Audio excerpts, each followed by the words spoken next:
Okay, when do we talk after you say? You can talk right now. Okay. Hello, everybody, and welcome to episode 139 of TGIK. I'm here with my good friend and colleague, Abhishek Vijra, and we're bringing this week's TGIK live from Asia. So a very early morning here in Singapore, 5 a.m. And so, to anyone from this part of the world who's up, kudos to all of you.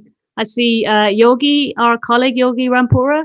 Good morning to you, Yogi. Not so early for you in India, but great that you can join us. Hello, Josh. Great for you to join us. We're super honored, Abhishek and I, to be able to host this, session of TGIK. Not just the first one from Asia, but just the first one that we've done. And it's something that I wanted to do for a while. And between one thing and another, moving from UK to Singapore and COVID, everything just seemed to kind of back up. And, now I'm really glad to do it, as I say, with Abhishek. Abhishek, it's good to do this session, right? Awesome. This is an awesome feeling, I guess. Thank you, everyone, for joining us. This is early morning for us. So we are on with our coffee. I guess everybody can get their coffee and be with us. Yeah, exactly. So we just say hello. Lots of people are joining. Hello, Nadir. Nice to see you on here. Hello, Ivan and Joe. Nice for you to drop in and catch up. I made it. I finally made it. Okay.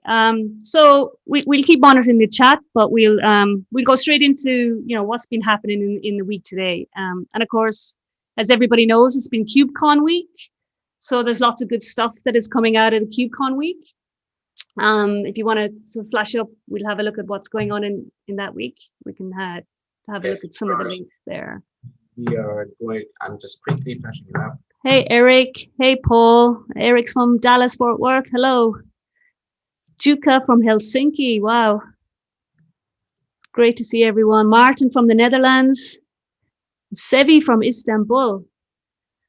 This is great.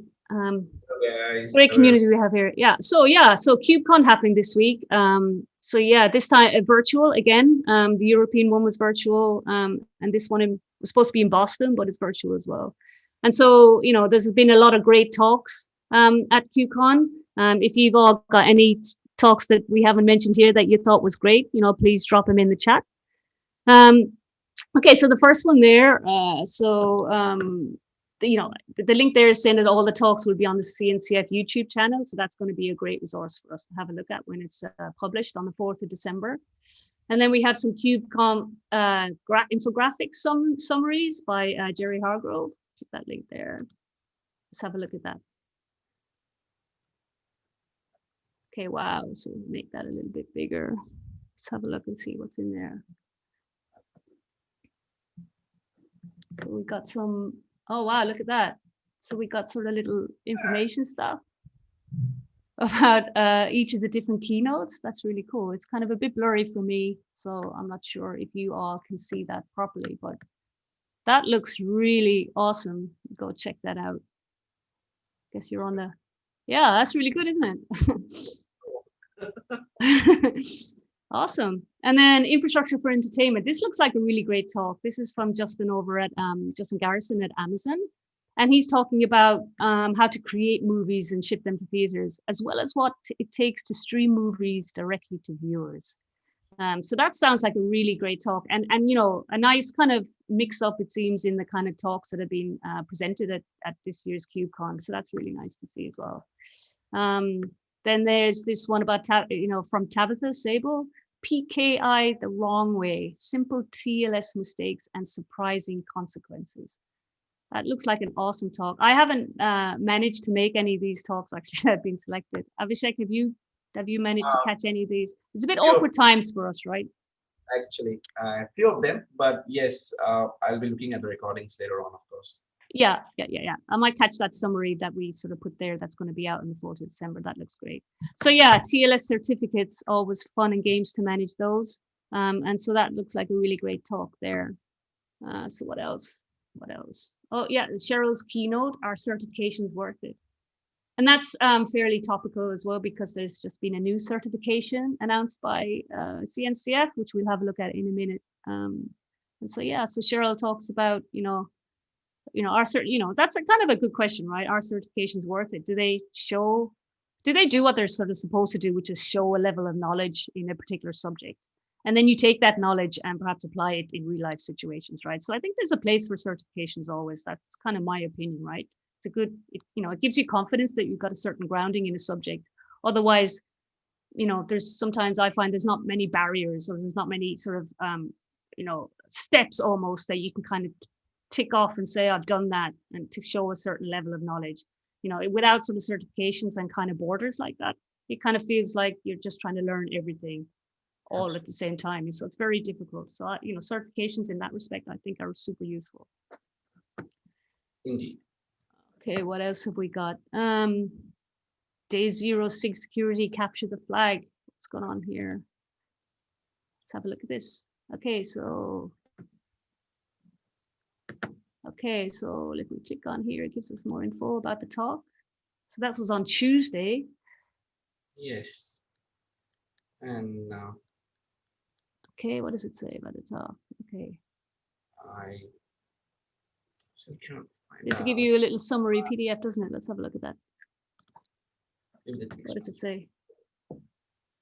Oh, okay, that's the actual text of the speech. Okay, well, that kind of looks like a really good talk. And this one, and then it's got the slides as well. Oh, okay, so it's all there actually. So George has actually done a great job in actually collating exactly what went on in that talk.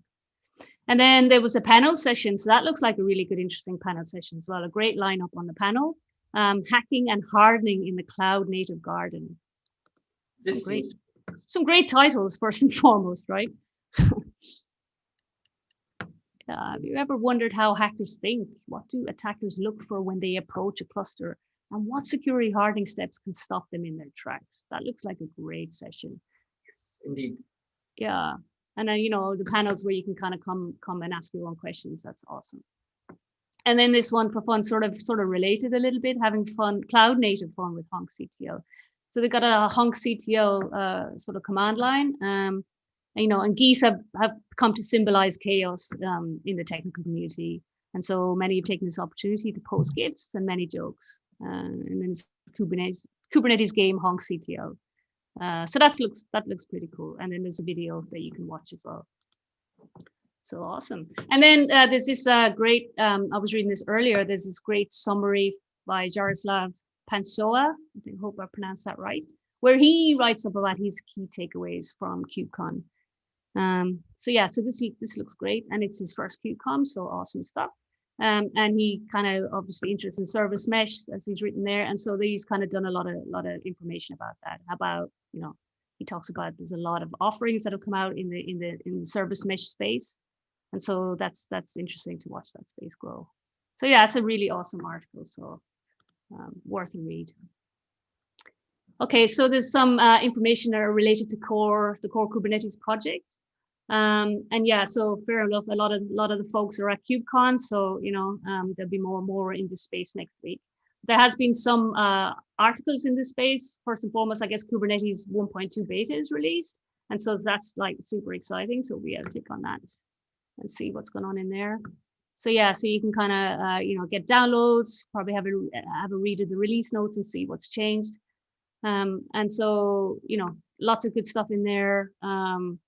Bug fixes and changes in labels for control payloads, lots of updates. I really need to take time to have a read and see what's going on in version 1.20. Significant release there. And then there was a CVE posted as well, which it's worth catching up on as well. It's related to the CSI snapshot controller. So interesting article there. And then the KubeCon happened, so there was kind of lots of announcement last week that were like kind of really exciting. And we kind of like this one, Abhishek, didn't we? Cert manager donated to CNCF. Yeah, one of our pet projects. So yeah, that's great to see that the guys at JetStack. Well, it's a different company name now. Yeah, Vanafi. So yeah, so that cert manager project donated to CNCF, that's great to see. The Jetstack, a formerly UK company, so it's great to see that sort of success story there. And then, so we talked about certification. And so there's a new Kubernetes certification coming out in and around security. And so if you have a look at the resources around, what's there to prepare, there's like a repository here. I had a look at the kind of the items and the sort of things that are covered, that you have to kind of, sort of study up on or understand when trying to study for this exam. And a lot of it is as you would sort of imagine, because the CKA exam is a prerequisite. So you have to obviously know the concepts that are in that, which are fairly broad and varied in relation to Kubernetes. So CKA, really does cover most of the topics. But the CKS then dives specifically into the elements related to how you're setting up your cluster and then how you come along to harden it. So, no surprises there that it's focusing on security. But it's nice to see that, the kind of individual topics that you need to zoom in are highlighted there. So when I was having a look at the content in a bit more detail a couple of weeks ago, network security policies, pod security policies, and how you're setting up your clusters to prevent, so unwanted traffic, and how to lock down your API, etc. So those kind of things you can imagine are kind of key to sort of passing that exam. And then you've got all the content related to how to study for that exam. So that's really awesome. Okay, so what's going on in the chat? Yeah, everybody shouting out for Cert Manager as well. Excellent. Sorry, Abhishek, say something? No, yep. Okay, cool. Okay, and then cloud native build packs has been promoted from incubation to sandbox in CNCF. So so that's a technology that we encounter fairly often as well, Abhishek, on our travels. So that's good to see its maturity there. Super important build packs, especially from the developer's perspective, and getting their codes deployed in Kubernetes, and irrespective of the language and the frameworks you're using, especially like, for example, you're on Golang, Java, Node.js, build packs can be super handy for you in that sense, for developers. Yeah, absolutely. I couldn't agree more. Okay, and then Intuit has released a 2-part blog series on turbo attacks moving to Kubernetes. That's interesting. So I've not seen this. So let's have a look and see what this is about. Okay, let's have a look. Okay. Two-part time events detailing Kubernetes journey. So it's always great to see those kind of journeys, right? So like an organization kind of, highlighting their kind of journey going to Kubernetes, any issues they have, the environment that they're building, and how they've kind of learned and evolved and grown. They're always really, really interesting articles to read. So definitely be catching up on that one. So there's a 2-part blog series, and that's awesome. And then Datadog, finally, Datadog has a container survey. So these are always like really interesting to read. And I think there's like 11 tips in here, 11 facts about real world container use. And if we look at the top 3, just so keep you, interested in reading the rest of the article. First one I thought is, so Kubernetes runs in half of container environments. So as an orchestration for containers, Kubernetes is in half. I presume that means in production, right? So, okay, or just general containers. Maybe the article makes that more clear. Okay, and then fact number 2, 90% of containers are orchestrated. So, if organizations are running containers at all at scale, they're orchestrated somehow. So, there's no manual or sort of scripted sort of automation of containers or anything like that. It's like orchestration. And I guess there's kind of like key players in the orchestration space that play in there that we could probably all guess. Yeah, so you make Kubernetes, ECS, Mesos, Nomad. And number 3, majority of Kubernetes workloads are underutilizing CPU and memory. Okay, so we're still kind of not kind of getting the maximum benefit, that compaction that we can get, and maximizing the utilization of our hardware. Something that we'll kind of allude to later on in this talk, actually, Abhishek, right?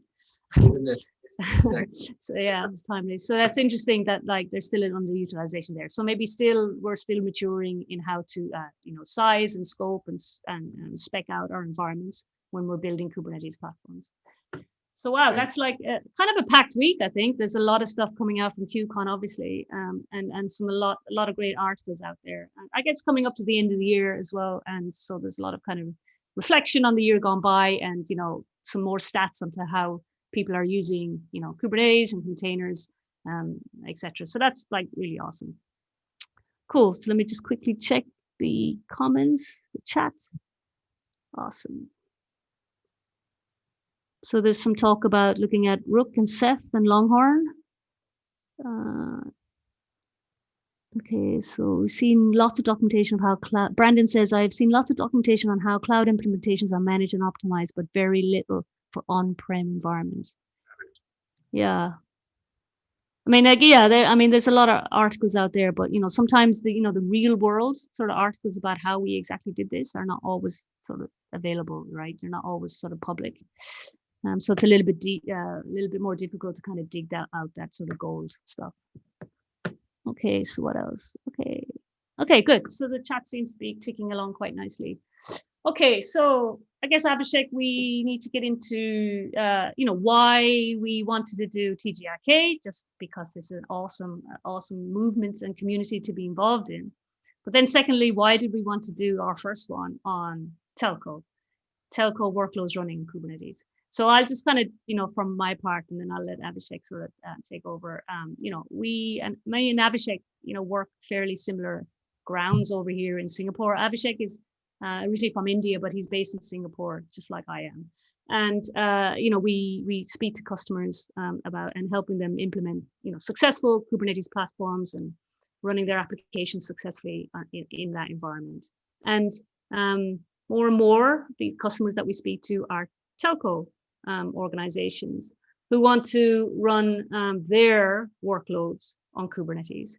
And their workloads that we'll see in this talk are, have their own particular sets of requirements that we have to build into how we build our Kubernetes platform to be able to support these workloads, these container network function workloads, or CNFs, which is what the telcos are looking to run on Kubernetes. And so we decided to kind of start this session on TGIK, and we both believe it's the first of at least one more, if not two more, sessions on running telco workloads on Kubernetes, and the kind of options that you have in that space, and sort of what different organizations and what different vendors are doing in that space, and trying to kind of maximize that the output that the telcos are looking for. Is that a fair summary of why we chose this topic, Abhishek? Indeed, Olive. I guess so what we basically wanted to do, me and Olive, was in this session maybe talk around, maybe show you some cool stuff as to how we can use Kubernetes to build a telco grade maybe a platform, and why Kubernetes actually stands out for the new generation of telco technologies like 5G. We're going to discuss that. I guess, Olive, it would be nice if we discuss more about a little bit of history from where we are coming. Yeah, definitely. I think, we kind of know how we got where the telcos got today. I think, we've agreed that I think it's kind of, we should start with a little bit of history. I mean, we're not going to turn this into a history lesson because it's a huge thing. But I think we'll just briefly kind of say how we got, from here, what are the kind of, all the telcos that we talk to are talking about sort of rebuilding their infrastructure to support 5G, right? And so, how did we get to there, and what sort of architectures have evolved to make the 5G architecture what it is today, and therefore, how that impacts how our Kubernetes platforms are built for those requirements. And so we gotta start with 1G, right? Analog voice, 10 kilobits per second. Actually, this is my favorite diagram. Actually, I can kind of like it. So if you look at how telco, or especially the mobile telecom evolution has happened, you would see that the 1G, which was in early 1980s, was basically analog based. It was circuit switched, and two most important technologies were like advanced mobile phone system and Nordic mobile telephone. Um, I guess at this point of time, there was nothing digital about the whole mobile technology. Then the early 1990s saw something pretty interesting. We went to 2G, and then we went to digital. We did have voice and limited data with us. And if you remember at the days of early 1990s, and if you had ever used 2G, I guess that was the time when you were using some kind of SMS services at that time. Circuit switching was also the part of it, but then I guess packet switching was introduced. And that was a big leap, I must say. And that was a time where we got these kind of technologies like GSM and CDMA, especially if you have a SIM on your phone, you are for 100% using a GSM based technology system. Then if we move on to early 2000s, or actually 2000s, and we go to 3G, and 3G was pretty interesting again in many ways. 3G was completely digital, number one. It was video plus data, and there was certain elements of circuit switching, but in 3G, we actually moved towards complete packet switching networks. But there were certain little parts of circuit switching which we were moving from 2G to 3G. And then the 4G is what we stand on today. It has voice, broadband, data, video. It's completely packet switched network, and technologies like WiMAX and LTE. LTE is long-term evolution for 4G kind of technologies, and which the ones we are using today also. And again, we are heading up towards 5G. I guess everybody is hearing the buzz about 5G networks, and 5G has a lot of promises as far as the bandwidth is concerned, as far as the IoT implementations and implications are concerned. So we can talk a lot about what are the use cases of 5G. But what me and Alex think was we will not more discuss on the use cases, but rather the architecture and what makes it makes 5G 5G, and how Kubernetes can play a very, very important role in that. What do you think, Alex? Yeah, sounds good. I mean, we all know when we talk about telco, first of all, it's all those acronyms, right? But that your page there outlines, at least explains some of those acronyms, right? So yeah. So I mean, so yeah, it's like the evolution of like, I think we're going to talk about in a little bit how the architecture is really from. So we're talking about telco organizations, how they construct their data centers when the architecture has changed from sort of at the 3G time space to 5G. That's kind of where there was the two main sort of architecture changes. And I think we've got some diagrams, I think, to show that, because these architecture changes can then dictate how telco organizations are building their data centers to be able to support the workloads sort of based around this architecture. And so again, sort of like, sorry for the acronyms and stuff. We're just kind of, using sort of telco speak. We're trying to get fluent in it, right? So yeah, so this is a 3GPP architecture. Something similar to that. Yeah. So now I guess we have seen the evolution, and now I guess we can quickly discuss about how does 4G architecture looks like, because once we understand and we get a feel of what is 4G architecture, and that is basically the evolved packet core, the EPC as we call it, on the specifications of 3GPP. We will be in very good position to actually understand the 5G architecture, and then we would be in a very great position to really understand where Kubernetes plays the role in 5G. So I guess let's have a look at this. So what I would try to do is I'll try to break it down in the most easiest way I can explain this. So if you can see, as you on your left hand side, it is UE is user equipment, and whenever you make a call to somebody, the signals out of your phone goes to the nearby RAN network, and then the signals are sent to your core in a data center. In the core data center, it's super important to note this, that you have something called as MME. And if you look at MME is mobility management entity.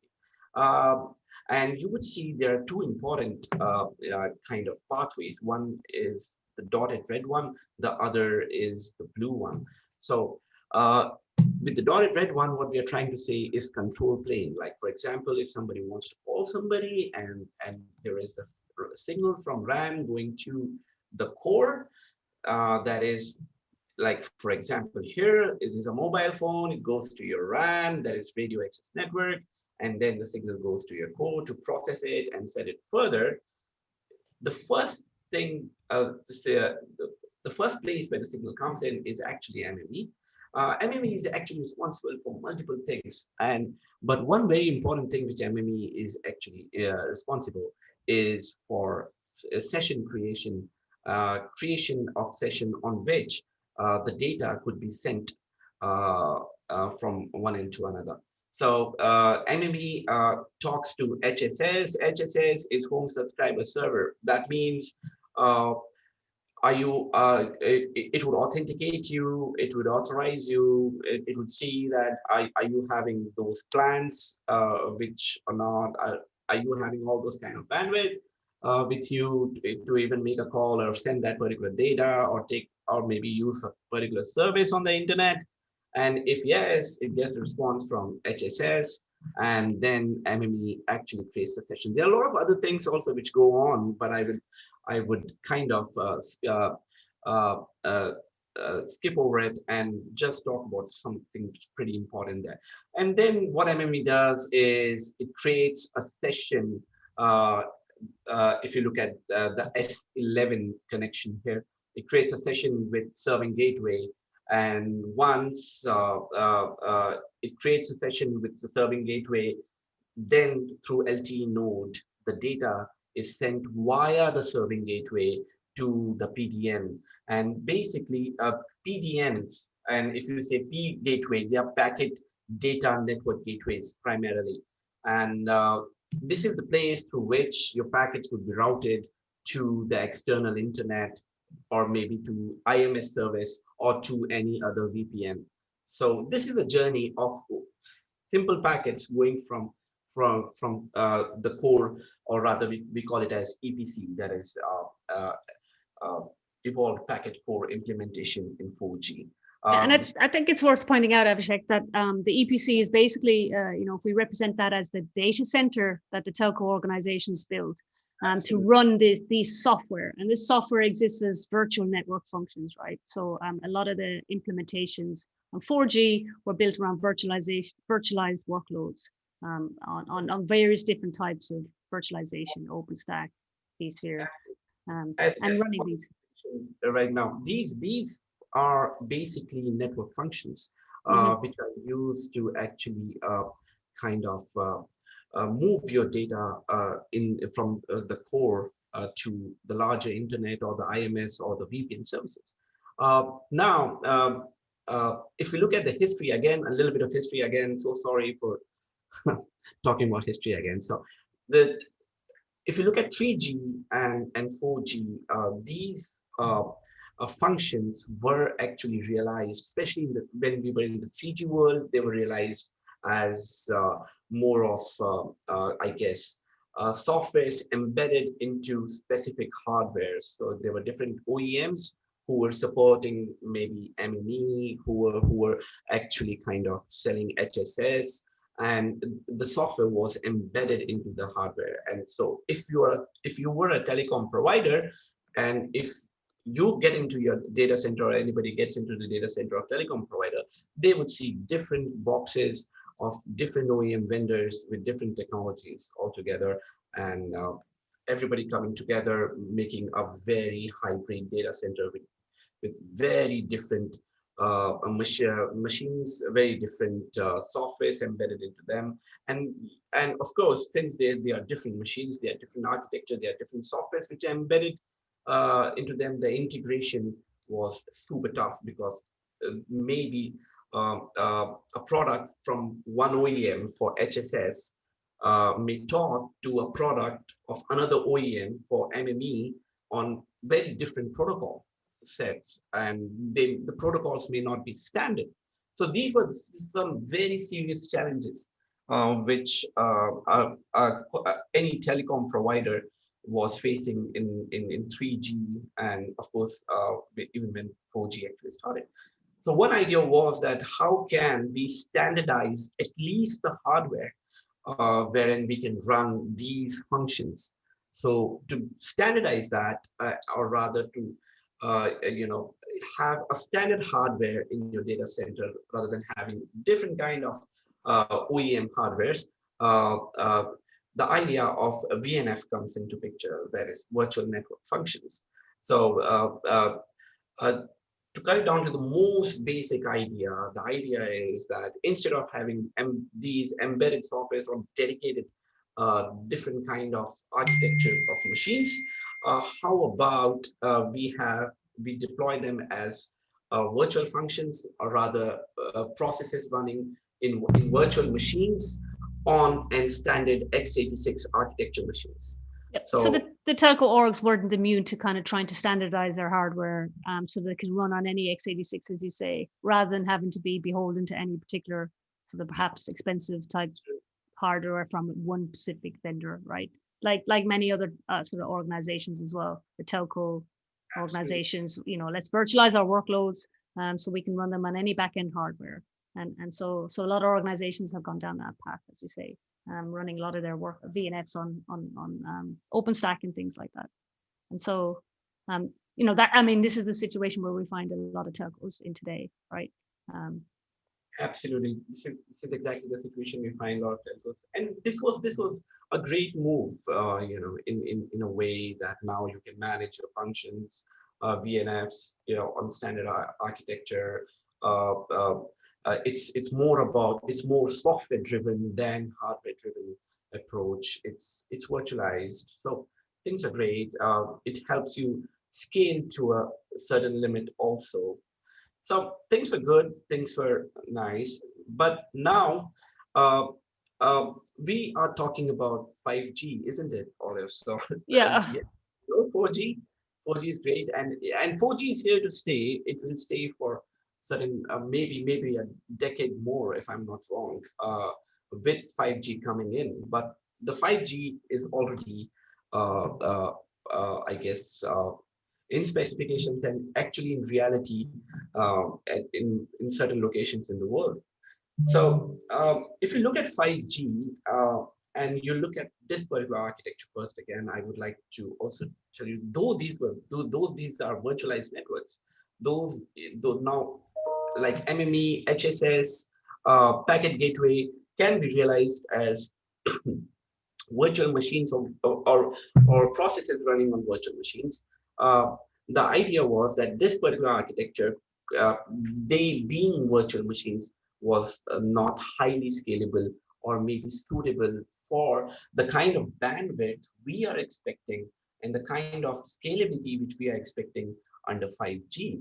And if you see in 5G, we are talking about the bandwidth of, like, say, Gbps. We are not talking anything lesser than that. We are talking maybe great bandwidths. So the same architecture with the same idea got maybe I would say reworked or re-architected into microservices. The reason was, of course, if we go into microservices architecture, we can of course scale much faster than VNF, or rather virtual machines. And more than that, this architecture was very tightly coupled. That means there were certain protocols with which MME was talking to HSS, which were different from when MME was talking to serving gateway. Then again, there was no scope, no way when MME can directly reach to packet gateway if required. So the architecture of 4G is and was, in a way, if you look at it, was little tightly coupled. This architecture was rethought in terms of microservices, and the following architecture of 5G was introduced. If you look at now, same components actually have got divided into microservices using the fundamentals of microservices and 12 and of course the 12 factor also in many sense. And now these microservices can of course you can see this is a standard bus architecture in which the microservices are actually redone, and each microservices now talks to another, unlike the 4G, on a standard protocol that is HTTP. And every microservice and this particular architecture actually has a very mandatory specification for being API first. So now you can access your microservices through APIs, and this particular architecture becomes more and more I would say super flexible. You can achieve your scaling if you require, because now you can achieve your go-to-market. Like for example, if you need to change in this architecture in 4G, if you had to change by any chance HSS, you would need a complete shutdown of this particular core implementation. But as far as we know how microservices and what are the benefits of microservices, I'll not get into all that idea of why microservices, and if you change one microservice, the other you would not need to change the other microservices. I believe you all know about it somewhere. So, these all benefits come into picture. Now, if this is microservices, what's the first class or what's the place where the microservices should live on? They can live on VMs too. I'm not saying no, but what's the best place where the microservices should live?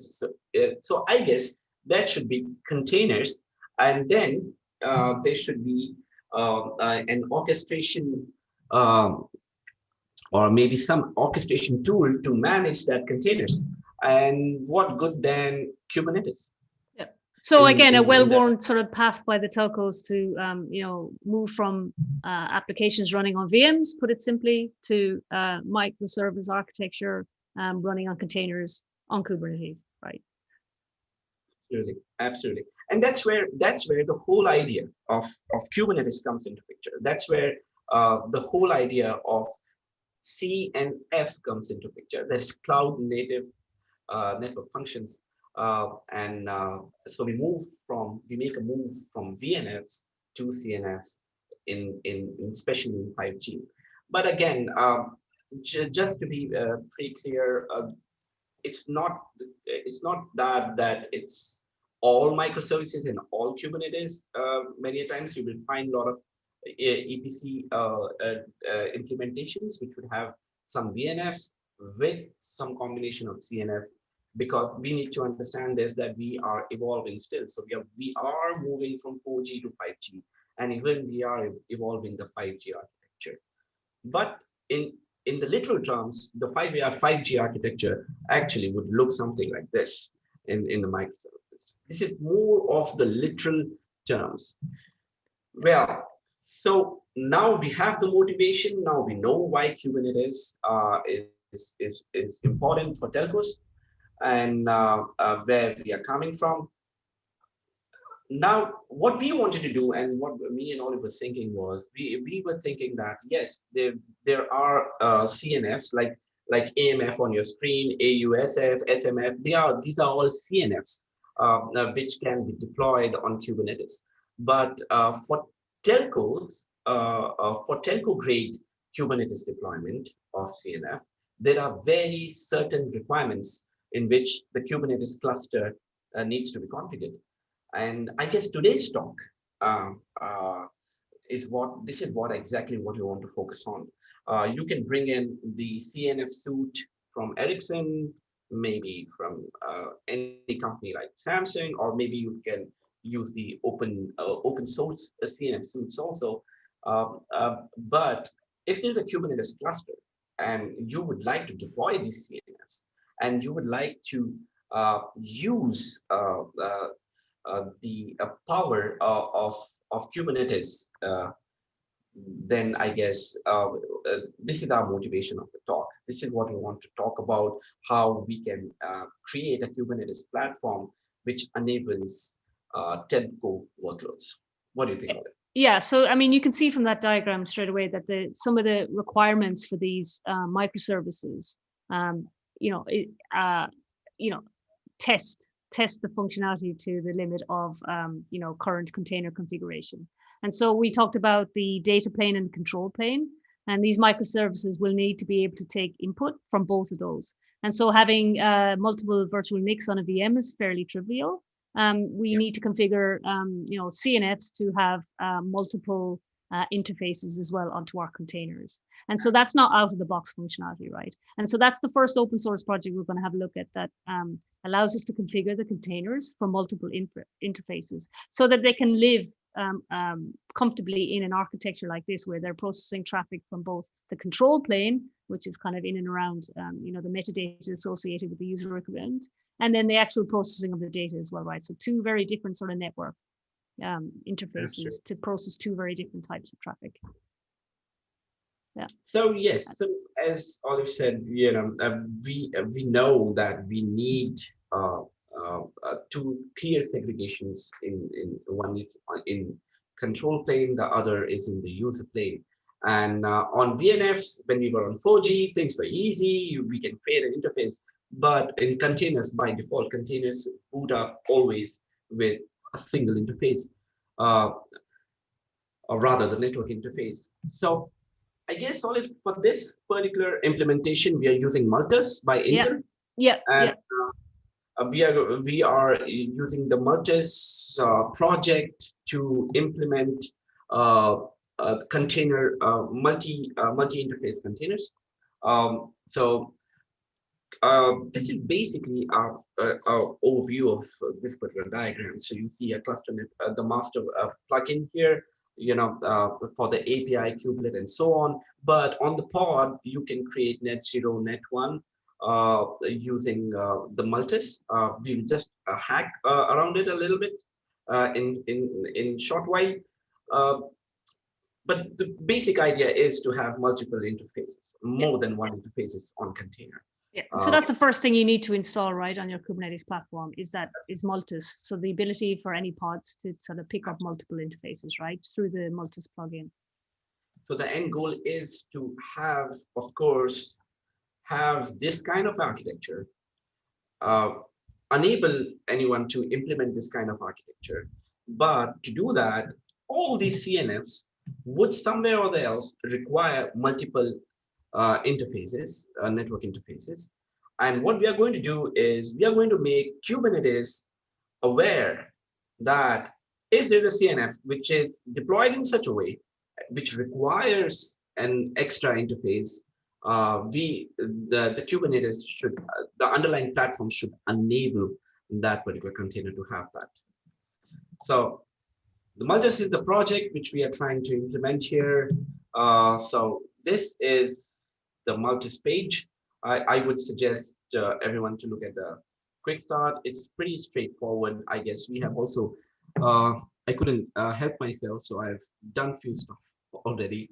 But what we'll do is we'll verify it quickly and so this is basically getting started. And what you would generally tend to do here is you would clone Multus and you would deploy the Multus daemon sets. Once you deploy the Multus daemon sets, and of course, there's one important requirement is that you need to have a CNI plugin already running on your Kubernetes cluster. So what we have done is we have already deployed Calico as our CNI plugin, and with that we are deploying Multus on top of it. So so let's see what happens. So what I've done is if my screen.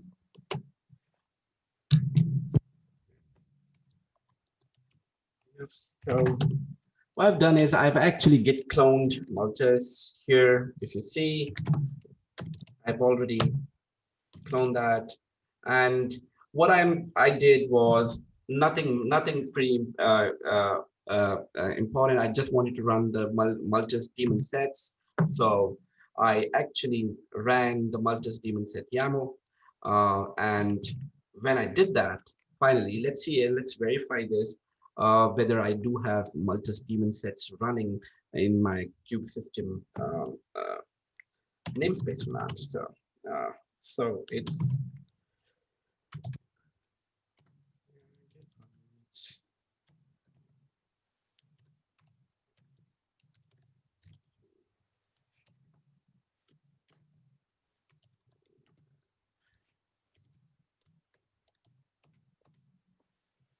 yes. All right. So these are the daemon sets which are running on every node in my rather worker nodes. So just to show you, if I can say this, so this is my cluster and these are my worker nodes, and the Multus daemon sets are running across them. One nice way of testing it also is to check whether your Multus conf is actually created in your CNI net.d in one of your worker nodes. So let's log into one of the worker nodes and check this out. So let me find out. Yep. Let me just quickly find out IP address, one which I would need to log in. Let me take this particular machine, 196. Yeah. And I would SSH into it.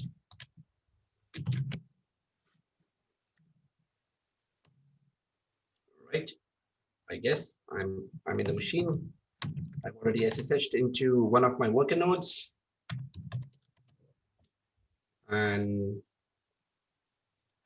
let me just log into, or rather get into EDC CNI. Right, I am facing CNI, and under CNI we would actually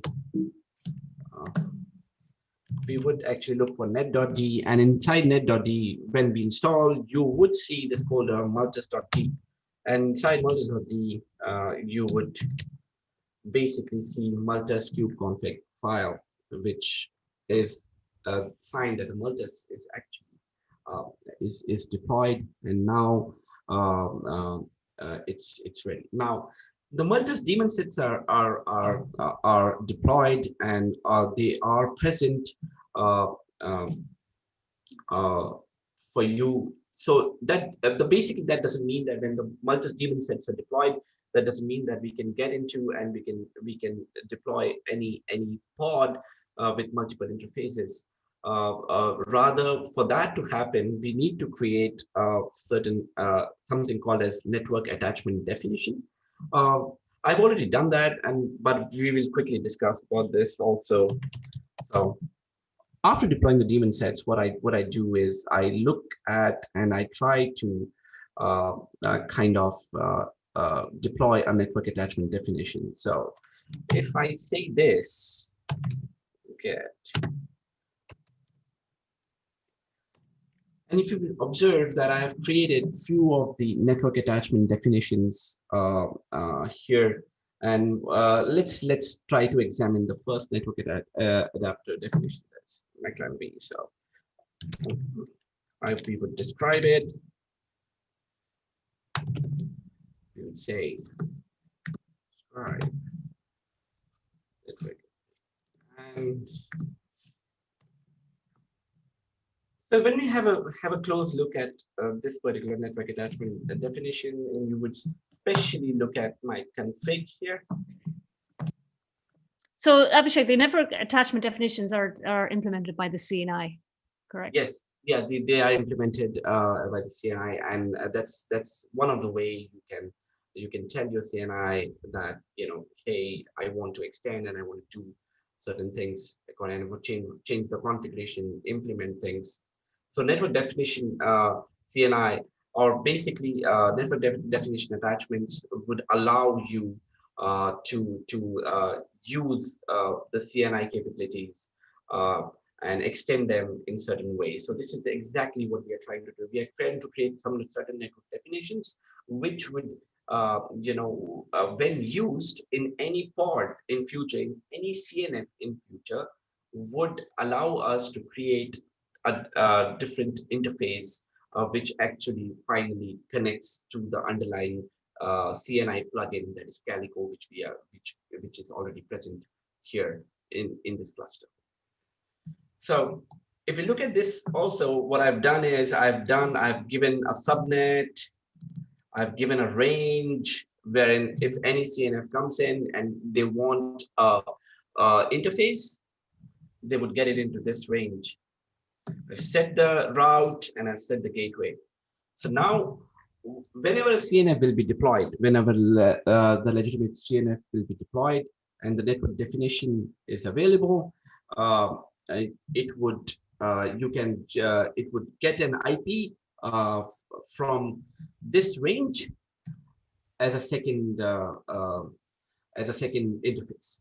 So the network definition is deployed with the CNF and kind of identifies that CNF as a workload that requires an additional IP. Rather, I would say it would be such way that once the network attachment is actually, if you see, this is the network attachment, and if I would need a CNF or any pod to use this network attachment to create a different interface, what I would do is I would do something like this. So this is here. I would mention, so I say I would create a sample pod and I would mention my network attachment definition here. As an annotation. As an annotation. And once I do that, my container will of course come up with a default interface plus the interface in the range which I just showed you. Yeah. So this is the first step of realizing the telco grade platform, or to make a telco grade platform. You know, deploy Multus. The deployment of Multus will deploy daemon sets across all your nodes. Will configure Multus with your CNI plugin on all your nodes. You can go and verify it as we just showed you right now. And once that has been done, create a network attachment definition, which would talk about if there's a pod which refers this particular network attachment definition in its annotation, then in what range should that IP be available to that particular pod, and all different configurations that you would like to mention here. So I mean, I guess, are we limited in our CNI options with Multus? So Calico, we use Calico there in this lab, and that obviously works fine. I've also played it with Entria, of course. So yes, we are. I guess Multus works with either, but Calico, I guess it's worth checking out the CNI that it's support, that it works with Multus in this way, right? But I guess with Calico, I'm pretty sure we have been working on, and with Entria. Yeah. So basically, we're kind of laying the network foundation for any CNF workloads by configuring our Kubernetes API and our clusters to. So basically what we have done is something very interesting. What we have done is we have taken standard Kubernetes, we have deployed a network plugin CNI, that is Calico, and after that we needed multi-homed containers. And how can we achieve that? So we deployed Multus, Multus deployed all the daemon sets, like on my nodes, configured them at the node level. And then all I did was I just wanted to I wanted to give a reference to my future pods, or the pods which will be deployed like as in CNF, that how to find the underlying Multus implementation on my CNI plugin. So what I did, I Yep. just created a network attachment definition for that. So once the network attachment. So yeah, so we've kind of covered the first bit of like, sorry, the first bit of telco sort of implementations that we're talking about networking. So we've kind of laid the groundwork for that. And then the next bit when we're talking about CNF is kind of is data, right, and throughput. Yes. And so that's the kind of next step in kind of prepping your cluster, if you like, for being able to run CNFs. Indeed. Now, once we have always understand the idea of network attachments, please take a note of that idea of network attachments, which I just showed you right now. Now, if we go back to our diagram again, I would like to refer to it. So you would see that there is, of course, there is a control plane and there is data plane, and we have created multi-home containers for that. Now, of course, for us, the bandwidth matters. For telco, if you're creating a telco grade platform, your bandwidth would matter a lot. And we know that we need to deploy our telco workloads in containers, because thanks to this kind of an architecture, which we just agreed on. Now, we need containerization, and most probably in many of your cases, your Kubernetes would be actually deployed on a virtualized environment. It may be OpenStack, it may be KVM, Rev, or of course, in our case, which we tried doing was vSphere virtualized, or we use the VMware virtualization for that. So Abhishek, I'm going to interrupt you there. So let's just talk about deploying Kubernetes on a virtualization layer for telco work. Let's keep it to the conversation to telcos for a second. Deploying yes. Kubernetes on a virtualization layer as opposed to Kubernetes directly on bare metal. Absolutely. So most of the cases you will find that you'll have your Kubernetes on a virtualized environment. Now, once you have them on your virtualized environment, you would realize that you are not only virtualizing your compute, but you are virtualizing your networks also. So you actually will end up most probably with two levels of virtualization in network, and that actually would kill your bandwidth. Even you do have a great infrastructure in your backbone network with NICs of a very high bandwidth, like maybe 50 plus Gbps or so on. Still, you would find yourself that since these networks are virtualized, you would not be able to achieve that kind of bandwidth which your underlying network would give. Most probably, for example, if your underlying network gives you the X bandwidth, with virtualization, that would become maybe lesser than X by some factor. And when it goes to the Kubernetes level, when the CNI is used, it gets even decreased to a certain factor. Yeah, so I guess I was kind of referring to, okay, so we've got a virtualization layer, and we're going to come along with another sort of layer in between with our Kubernetes platform to run our containers, right? The container layer. And so there's all these layers that are kind of between our running application in the container, which needs to access the underlying hardware. And so we're kind of putting all these layers in between. Let's just briefly discuss like the option of, okay, why do I need to run my Kubernetes platform and the telco workloads as containers on a virtualization layer, as opposed to running directly on bare metal, and perhaps eliminating some of those containerization layers that we now have to traverse through, or somehow figure a way to kind of get around so our container can directly access the hardware. So, we're talking about things like scale, right? That the virtualization layer gives you that, sort of a bare metal implementation doesn't. But I guess, could that be offset with the scale that the Kubernetes and containerization layer gives you? But you still can't really scale the underlying hardware, right? So that's where that extra machine virtualization comes into play. Is that how you see it as well? Yes, exactly, Olive. I guess yes, we can deploy Kubernetes on bare metal. There's no problem on that. But I guess, again, the scale factor would matter. The elasticity of an environment would also matter. And with virtualization coming into picture, in this scenario, your elasticity of an environment actually increases multifold. So yes, virtualization, I guess, and hence for this example, which we wanted to show, we had a choice of deploying it directly on bare metal, but we choose not to, and we choose a virtualized environment to deploy Kubernetes and show that how you can create a telco-grade Kubernetes platform on a virtualized platform of your choice and still achieve and get those bandwidths. Yeah, so we're kind of getting the best of both worlds. We have all the sort of flexibility that we need in terms of scale that we could want by having that virtual machine, virtualization layer, as well as the ability to harness the bandwidth of the underlying that's provided by the underlying NIC on the hardware, the actual physical NIC. That's correct, right? Yeah. So that technology that we're going to look at next, we've looked at the networking space and how we've addressed it with Multus.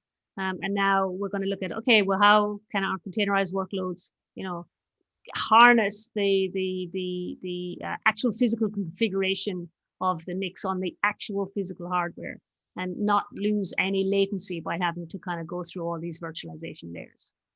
Yeah. Absolutely. So we're going to talk about, SR-IOV, DPDK. Yeah. So what we are trying to do is we are trying to get to this idea of, if these are my containers, these are my containers running on VMs like these here, how can I access the underlying network, the physical network, from the container without going through the complete hypervisor layer, the OS kernel, and directly access the underlying barebone network? If I do that, I'll be able to actually get the bandwidth which my underlying network is providing me. That's, in short, the best way we can talk about high data plane, or rather data transfer. So there are technologies like SR-IOV. I guess this is the page for SR-IOV. And the SR-IOV and technologies like SR-IOV and DPDK, again, we are using Intel's implementation for SR-IOV and DPDK. There are different other implementations out there by different OEMs. While some, if we are aware about things like Mellanox, things like DAM, they are also great technologies. We can use this, but for today's example, we are using Intel's SR-IOV network plugin. Please note the word, this is SR-IOV network plugin. It is, so if my containers, and if I somehow am able to develop this kind of ability wherein my containers can go directly down, straight down to my physical network, and I can harness them, then I guess I can get my bandwidth. So how we can do that, and what's the technology which does that? So different hypervisors have different ways of enabling SR-IOV on them. And when you enable SR-IOV, what you are actually looking for is a certain amount of or certain number of VFs, that is virtual functions, exposed on your machine, on your VM. So for example, if I break it down further, you would have, if we are in our example, we are using ESXi, or rather we are using vSphere. So on your ESXi host, you will have SR-IOV. You would need an SR-IOV enabled NIC card. There are certain versions on this page, you can find them. There are certain versions of SR-IOV enabled NIC cards which are required. So you need to look at them. They need to be actually be there on your hosts. Once they are there, we can use, for our example, we are using vSphere. So I'll quickly show you that once those are installed on the host, how you can quickly configure your VM to an SR-IOV network interface. It's just all about adding an interface. So I go in here, and this is one of my VMs where I have enabled the SR-IOV. So what we have done is not at all a rocket science. Uh, we have added an SR-IOV enabled adapter, and this adapter type is SR-IOV pass-through. And this is already actually installed on my hosts, and it has been configured on vSphere. There's a dedicated documentation also that how you can quickly enable an SR-IOV on VMs.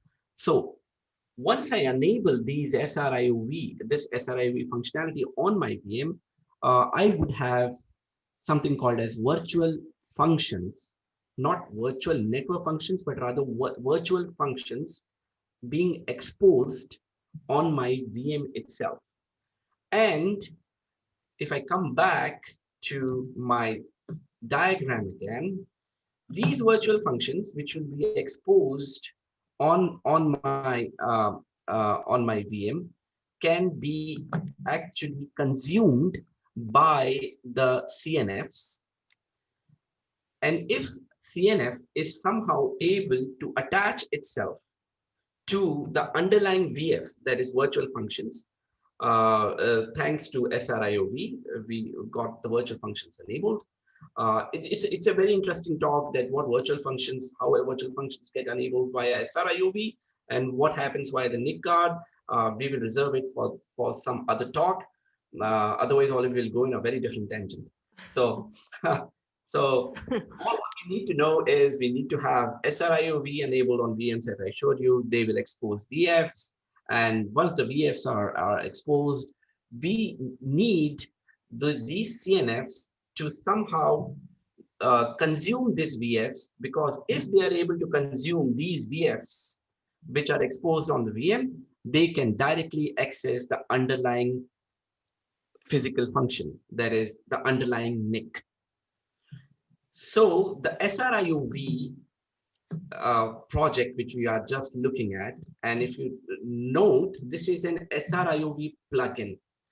What it means is that if you deploy SR-IOV plugin on Kubernetes, this will enable any prospective CNF to find the underlying VF, attach to it, so that it can actually talk directly to the underlying NIC, bypassing the host OS, bypassing the hypervisor directly, as I show in here. If you look at these yellow lines, sorry, the purple lines rather, the purple line is my data path.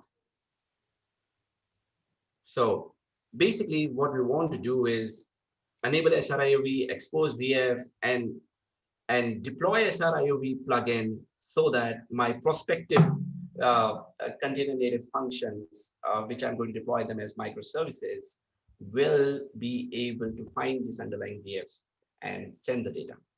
That's the whole rocket science. But what's more interesting here is that there's one more thing which we need to note here, is every CNF which would be deployed should have SR-IOV drivers included, built in them, so that this particular plugin, they are able to attach to this particular plugin, and then they are able to talk to the underlying virtual function. So we'll try to do this. I'll try to again maybe show you this, how we have enabled the SR-IOV. So I just showed you that how we enable SR-IOV on the vSphere level. Let's look at it, how we can promote it to Kubernetes. Please remember, on Kubernetes, SR-IOV is just a plugin to actually find out the underlying VF, or the virtual function rather. In another way, if you like to look at this, I guess maybe this is again, Oliver, I guess this is another way of looking at these things. Yeah. I believe, like for example, you have pod, and if you see this south 0, north 0, and ETH 0, this is courtesy. This is courtesy Multus, which we just did, and then you would see the SR-IOV plugin, which actually gets embedded in your CNI implementation. And then that SR-IOV plugin actually enables you to find a virtual function, which is actually exposed already on your virtual machines because you have configured your virtual machines for SR-IOV, like as I showed. And then, and if you see this red data path happening, your pod can directly talk via one of the interfaces directly to the underlying link. That's the basic idea. Again, there are subtle differences. Before I go and show that, there are subtle differences into SR-IOV and DPDK, but from an implementation point of view, SR-IOV is great technology when you're talking about north-south bound traffic, and my apologies, north-south bound traffic, and DPDK is all about east-west bound traffic. So these technologies have their edge over each other, but the idea is pretty similar. You want to get down to your backbone network and get the real bandwidth which your backbone networks give. So let's quickly see how this looks like on Kubernetes and enable Kubernetes for SR-IOV and DPDK. So Abhishek, we got a question in the chat that talks about from YMO can you touch if this is somewhat similar to the work being done as network mesh? Is that similar to a VF running at lower transport protocols? Yes, yes, it is. It is somewhere similar to network mesh in many ways. Yes, and I'm pretty. I guess I'd like to talk more on that when the network mesh or in what context are we talking about network mesh? That would actually matter a lot to talk further and maybe discuss this. But this is somewhere similar. You are basically trying to the whole idea is you're trying to go back to your barebone network or the backbone network, I would say, and capitalize that bandwidth which it gives, which of course the virtualized networks will never be able to give. And you being telco, this is super primary for you for any platform in telco. So you're doing this without doing like any sort of encapsulation or IP and IP or anything. You're not losing any latency that way. No, because I'm not passing through any virtualized network, so I need not encapsulate my packets because I do not need any other extra information on my packet headers for a certain network to identify me. All I need is I'm interested in sending my packets directly to the backend network. So in that diagram, you've configured this. The CNI just happens to mention Fano, but again, it's kind of a CNI implementation again. Yes, of course. Yeah. So yes, it is a CNI implementation. That's true. There will be a CNI plugin. If you see here, for a change, I've put in a flannel instead of Calico. Just for the change, you can use flannel also. Of course, that CNI interface also has SR-IOV plugins. So again, these are all plugins. If we have to look at this way, these are all plugins to CNI itself. Yeah.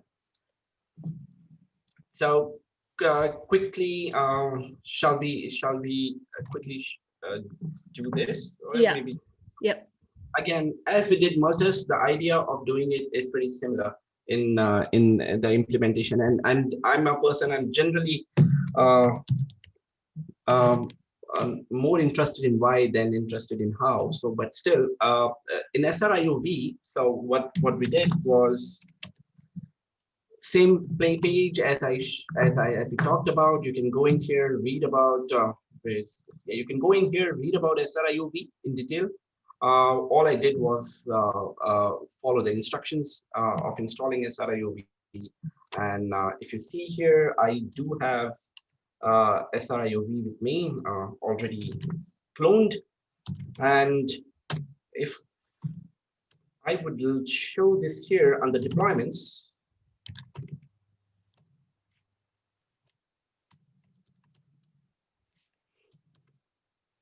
I do have an SR-IOV CRD, so I would be creating certain CRDs for this. So basically, it actually ends up creating a network attachment, a network definition attachment, like you saw in Multus. So again, the idea is simple. We will deploy this. The daemon sets will be created because you would need something. You would need some process running to identify the underlying VFs, because VF will be exposed on the VM, on the worker node VMs, and you would require certain daemon sets running on each worker node so that they are aware of the underlying VF, or they can actually discover the underlying VFs.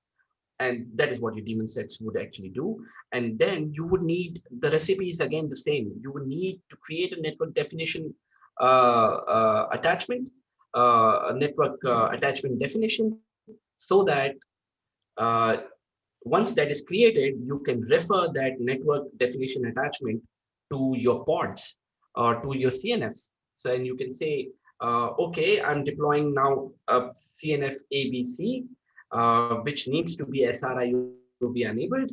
Okay, what I would do is in my annotations, as I showed you in Multus, in my annotations, I would mention the name of the SR-IOV network attachment definition. So my CNF would be SR-IOV enabled. Can you just describe the network attachments again, just to bring them up on the screen? I think there was 4 of them or 3 of them. kubectl describe the network attachments in your environment. Yeah. Right. Okay, I thought the literal meaning of description. I thought it's the KubeCon description. Okay. Yeah, show them first. I think there was 4. I think you had. Again, if I look at network definition. So these are the network definitions, and right now, just right now, we saw one of the network definitions. That was MACLAN, Mac VLAN conf, right? We did this for Multus. Now we are going to do the same thing for SR-IOV. I have created a network definition for SR-IOV net 1. But before doing that, what I've done is I have used these YAML file to deploy SR-IOV daemon set. So first have a look at the SR-IOV daemon sets. Are they running? They're not running. Get yes. This is minus in Cube system.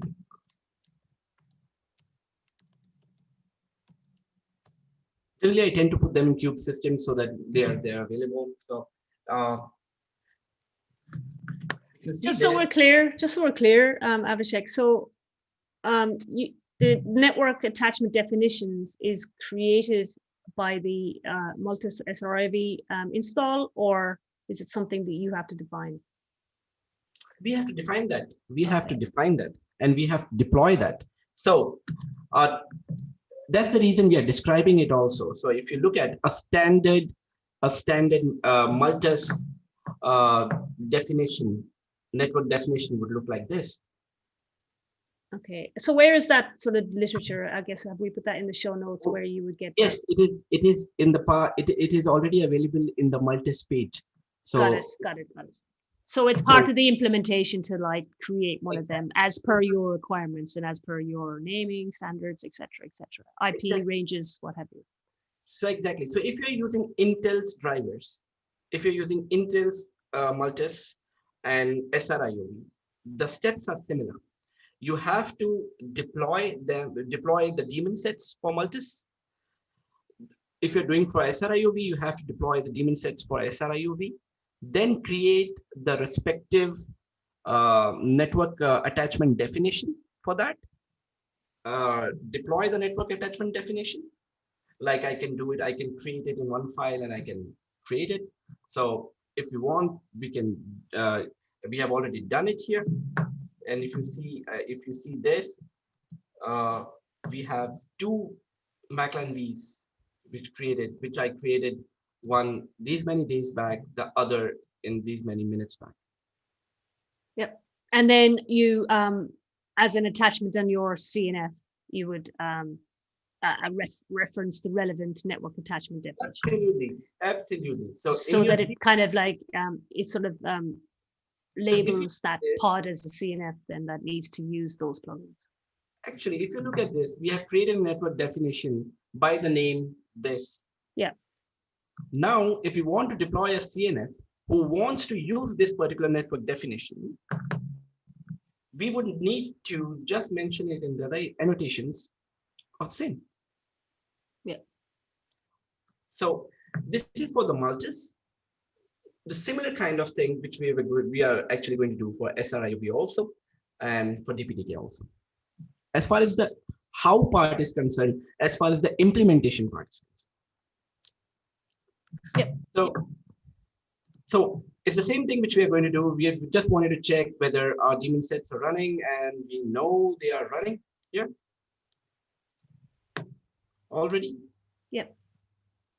So once they are there, I would go ahead and again create a network definition for SR-IOV, and we can go ahead and do that. I've already done that in a very similar way. The way I just explained right now, the way we did it for MACLAN V, yeah, Mac VLAN. We are going to do it for SR-IOV, and then we are going to do it for DPDK. So if you would go ahead and say describe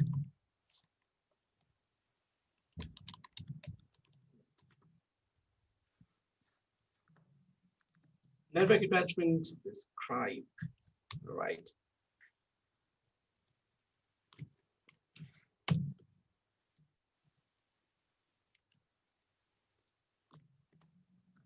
And you would say, let's say, I need this. This is again the network definition for SR-IOV, with its configurations, which you have to mention, and it's already available in the page also, which I have shown. There are certain configurational aspects which, if we get into, we would require a whole day. So I would not dwell into that, but the page is self-explanatory for SR-IOV also. The idea is pretty simple. Deploy the daemon sets, create your network attachment definition, and refer your network attachment definition on the CNFs which you're going to use. That's as simple as anything. Cool. So we've kind of primed our Kubernetes platform with Multus, yes, with SR-IOV to enable, and DPDK, yeah, plugins. So this is absolutely primed now. You are ready for multiple interfaces. You are ready for high data plane data transfer, be it north-south bound, or be it east-west. Now, once you have primed it, now there will be certain issues which would be pretty interesting to note now. If we look at this architecture again here, and we go in, I guess, here, I believe, here itself again, here. So these are the pods which are using the underlying VFs. Now, I can, of course, when I'm deploying a CNF, as you must have seen right now, when I'm deploying a container native function, I can only refer to a network attachment definition. But I still don't know, even if I refer to a network attachment definition, that the pod is going to land on a VM which is actually SR-IOV enabled, and it has VFs or not. Because in your data center, there can be a very high possibility that you may have, say, 100 nodes, maybe, or maybe like 50 nodes, and out of which you may have, say, 27 nodes which are SR-IOV enabled and the other are not. So the question is, I just want to say one thing here. So, I mean, you're going to be deploying SR-IOV plugin as a daemon set. And so that could be deployed across all your VMs, which are acting as nodes. But the underlying VM mightn't be SR-IOV enabled. So that plugin is in effect useless. absolutely, Yeah. absolutely. But the plugin actually will only come into picture when the VF is there. But the SR-IOV plugin does not give me any API or any way of letting me know that this daemon set of SR-IOV running on this VM can let me know that, oh no, there is no any underlying VF to this. To do this, so if imagine a situation, I need to deploy a CNF on this primed platform now, we have done everything and we want to deploy, but we know that out of 50 nodes, 27 nodes are only having our SR-IOV enabled, and every node may have the first node has, say, 20 virtual functions, the second node has 5 virtual functions. How am I going to schedule and how am I going to place my CNF to the node which is SR-IOV enabled? So again, the idea of, I believe, to solve this kind of question, the idea of labels and selectors comes into picture. There should be an entity, there should be something in Kubernetes cluster which should kind of go and look at every node and find out what are the features which are enabled on the particular node. Like, is SR-IOV enabled? Is this VM has so-called this particular operating system kernel or not? So we need something which can tell the scheduler, or rather tell us, or tell which if we make a call to it, uh, it can give us all the labels of all the features which are available on the node. To do this, and this is pretty important when you are deploying and when you are scaling your CNFs. To do this, we have a concept of node feature discovery. So the node feature discovery is, again, when you deploy this gets deployed as daemon sets. Every daemon set or daemon pod actually goes on every node and scrapes the node for all the information and then creates labels around it. So, like, for example, if a particular node has a VF, it will create a VF for SRI, a label for SR-IOV. And when you make a call to the APIs of these daemon sets, they can give you all the labels which are present in the underlying worker nodes. So if you have all these labels, now on your VMs, you can use them as node selectors, right? You can use certain labels to schedule your pods. So that's the beauty of node feature discovery implementation. We have already done this. Again, we have implemented it. So this gets implemented in its own namespace. And if you will see here, there's a namespace I have, which is, I guess I'm having an issue with my screen here. All right. Yeah. So there's a namespace for node feature discovery, which runs the node set. So if I do this, kubectl get gs, you would see that there would be node feature discovery daemon sets running on every worker nodes, which I have. This will be scraping the data, and if I run a query around it, and this is pretty interesting. If we look at node feature discovery documentation, and this is the project which we are using for node feature discovery, and this is pretty straightforward way of so if you run this command and if you kind of query this particular daemon sets running on every node, we are using kubectl. You can use APIs also to do that. And if you run that, it will give me back all the labels of all the features which it has discovered in all the nodes. And so then you're going to start using those labels to apply to your CNFs or to your pod specification to identify. Yeah. Exactly. So this completes the circle as to how you can actually start building your telco-grade Kubernetes platform. Cool. Of course, then as far as the quality of service is concerned, there are other projects like Topology Manager, which come into project. You can schedule your cloud native functions according to the NUMA placements also. So that can also be achieved in many ways. And I guess in Kubernetes 1.19, Topology Manager is also GA. Yeah. So I mean, yeah, I mean, I think we've kind of shown how we can prime a Kubernetes platform for CNFs. Before, there's one or two questions that I just want to draw your attention to, but before we do that, we could just briefly discuss. So the kind of logical step, I would say, for some projects or some organizations out there is to take these projects or these technologies that you need to add on top of Kubernetes, right, to make it a telco platform, and then simply provide and wrap that up as a telco sort of delivery. Here's your telco platform pre-built, ready to go. Just log on to this website to configure it with your IP ranges and some other parameters, your labels, naming conventions. Click go, and you have your telco Kubernetes basically.